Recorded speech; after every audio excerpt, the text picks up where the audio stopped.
สิเรียกหยังระหว่างเงิน1 ล้านกับกล่องปริศนา เลือกกล้องนี่ แน่ใจนะ แน่ใจ เขย่าวงก่อนอันนี้เก็บได้ครับขับว่าเอาเก็บเลย เจ้า เปิดเบิ่งเลยครับผม อันนี้ตู้ซักผ้าเป็นจำนวนเงิน3 ล้าน199,000 กีบ เดี๋ยวผมเอาเครื่องซักผ้าตัวนี้มาให้เลย โอ้ยขอบใจ กำลังอยากได้อยู่ ครับผม ตู้ซักผ้าพี่เดี๋ยวตู้ซักผ้า นี่ ขอบใจ ครับผมอันนี้ก็ทีเอาให้เลย เจ้าขอบใจ เครื่องนี้สิมากบ่มากกับขึ้นอยู่กับเอื้อยละเด้อ เจ้า เดี๋ยวผมเปิดให้เบิ่ง ว้ายบักงามๆลิ้นเมื่อกี้นี่อ้าดีใจที่มาหาคนมาประเทศหยังชอบ อืม ดีใจ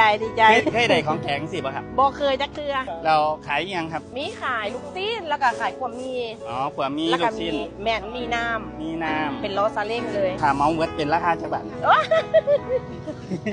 ขอบใจ เดี๋ยวเมาจะได้กลับบ้านเลยเฮ็ดแจกคนแถวนี้เลยครับผม